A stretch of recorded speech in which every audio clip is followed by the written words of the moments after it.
ভারত হলো আমার বউয়ের ভাই, আমার শালা। ওই শাল শাখাইছিলেন মনে হয় আপনি। আমাকে জনগণ বুঝতে চায় না, তো জনগণের কেমনে বুঝাম, আমি তো এটাই বুঝা পাই না। আমার দর্শক শ্রোতা যারা প্রশ্ন করতে আসেন তারা সবাই আজকে থেকে ধারণা নেবেন যে ভারত হলো আমার বউয়ের ভাই, আমার শালা। এই নিয়ে আর কোনো দ্বিতীয় কথা বইলা ঘাটাঘাটি করে কোনো লাভ নেই। ধন্যবাদ সকলকে। শ্রীলঙ্কা, নেপাল, ভুটান এবং মালদ্বীপকে নিয়ে একটা মিনি সার্ক করতে চান আমাদের প্রধান উপদেষ্টা ডক্টর মোহাম্মদ ইউনূস, এবং এই বিষয়ে উনি বিশ্ব নেতাদের সাথে যোগাযোগ আছেন আর আমি আছি। সেটা হলো আমাদেরকে নির্ণয় করতে হবে ভারত আমাদের কেমন বন্ধু। এই যতগুলি কথা বলতেছি এই সবগুলির কথার একটা জিস্ট, সেটা হলো ভারত আমাদের কেমন বন্ধু। আমার প্রিয় দর্শক এবং শ্রোতা যারা প্রশ্ন করেছেন, আমি অনুরোধ করব আপনারা কানেক্টেড থাকেন, আমার বক্তব্যটা শুনেন। ভারত হলো, আমি একটা ছোট্ট গল্প বলি। আমার জন্মস্থান হলো আদমজি নগর, খুব ক্রাউড এরিয়া, জানেন আদমজি চটকল বিখ্যাত জায়গা। তা আমরা পাকিস্তান আমলে যখন লেখাপড়া করতাম স্কুলে, তখন রবিবারে ছুটি হতো। তো রবিবার দিন ওই আদমজি চটকলও ছুটি থাকতো।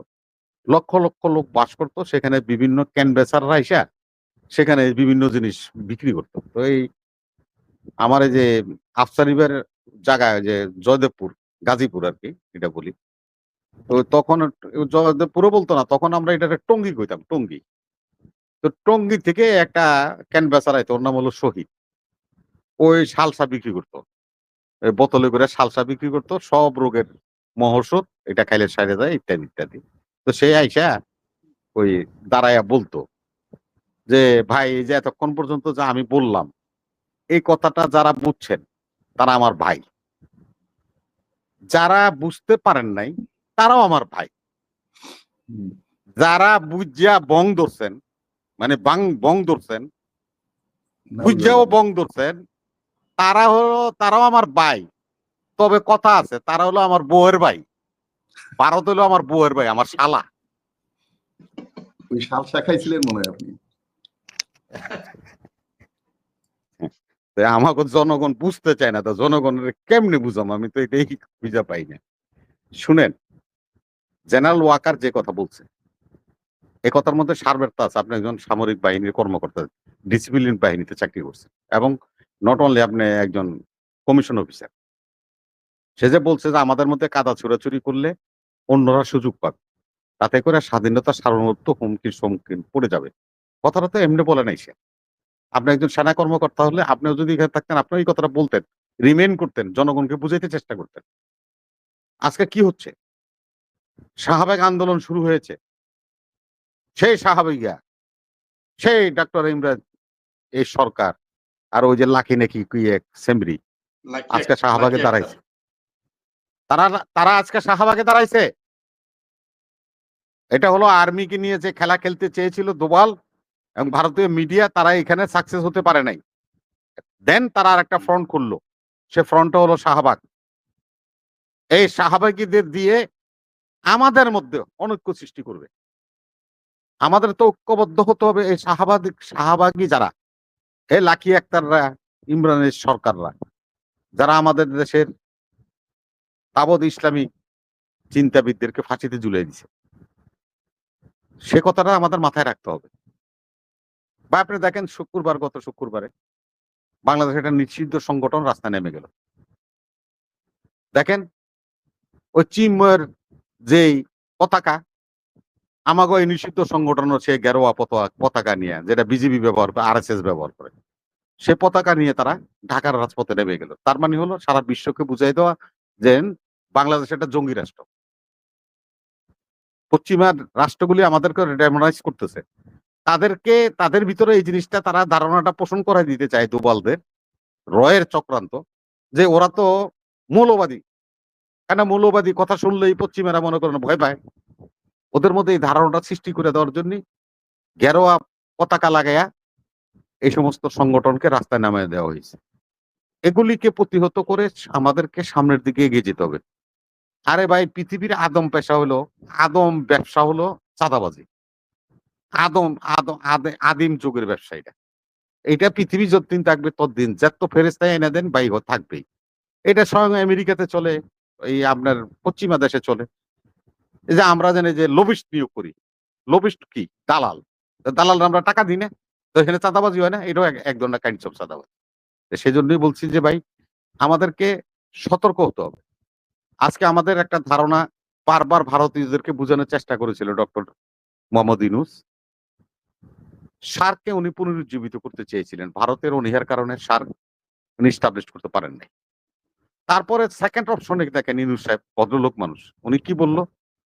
যে তোমার 7 সিস্টার নেপাল, ভুটানকে নিয়ে আমরা একটা বাণিজ্য করিডোর করব বা মানে বিজনেস বাফার স্টেট যাকে বলে ব্যবসায়িক স্টেট বানাবো।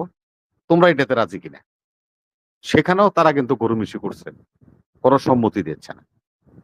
এখন দেন আমাদের ডক্টর ইউনূস সাহেব যেটা চিন্তা নিয়েছেন, আমি তাকে অ্যাপ্রিশিয়েট করি এবং আমি আপনার মাধ্যমে আমি সারা জাতির কাছেও এই কথাটা উপস্থাপন করি এইজন্যই যে শ্রীলঙ্কা, নেপাল, ভুটান এবং মালদ্বীপকে নিয়ে একটা মিনি সার্ক করতে চান আমাদের প্রধান উপদেষ্টা ডক্টর মোহাম্মদ ইউনূস। এবং এই বিষয়ে উনি বিশ্ব নেতাদের সাথে যোগাযোগ রাখছেন এবং আসন্ন উনি চীন সফরেও এ ব্যাপারে একটা ধারণা পাবেন। আমি মনে করি যে আমাদেরকে এরকম একটা ক্ষুদ্র, ক্ষুদ্র দেশগুলি মেলবন্ধন হলে বৃহৎ শক্তি আমাদেরকে চোখ রাঙাতে পারবে না।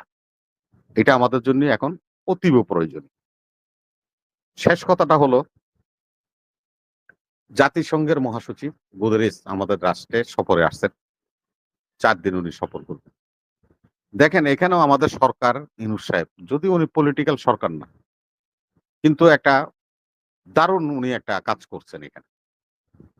দেখেন আমাদের পলিটিক্যাল নেতারাও হয়তোবা এই ধরনের সিদ্ধান্ত নিতে পারত কিনা জানি না। সেটা হলো ভারতের রাখাইন এই সরি এক্সকিউজ মি বার্মার রাখাইন রাজ্য যেটা নাকি এখন প্রায় প্রায় ধরতে গেলে স্বাধীনের পথে বা স্বাধীন হয়ে গেছে ধরতে গেলে। প্রশাসন পুরোটাই রাখাইন আর্মির হাতে চলে আসছে।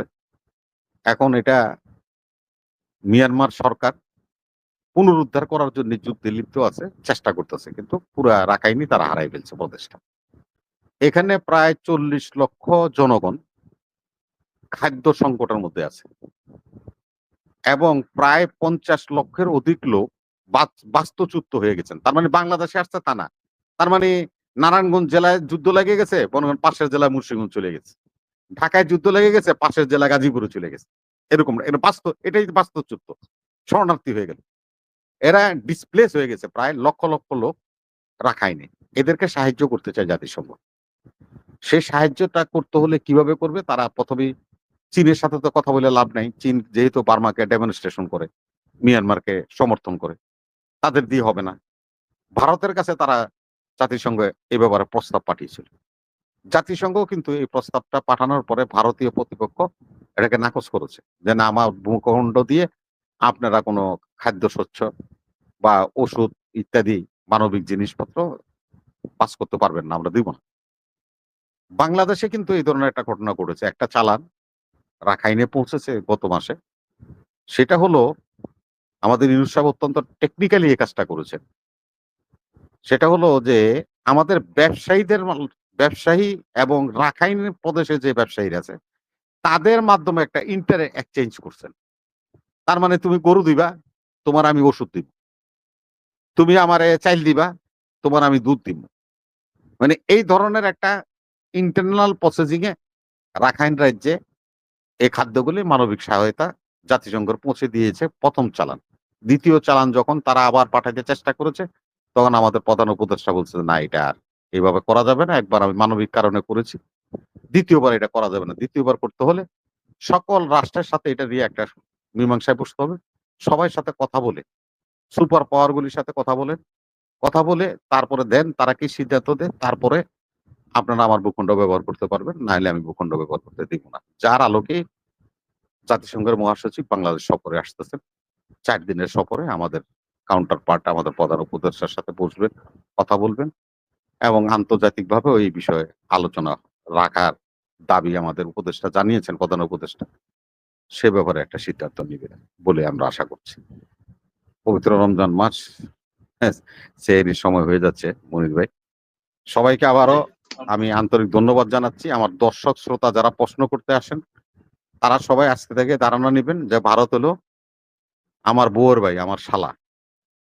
এই নিয়ে আর কোনো দ্বিতীয় কথা বইলা ঘাটাঘাটি করে কোনো লাভ নেই। ধন্যবাদ সকলকে।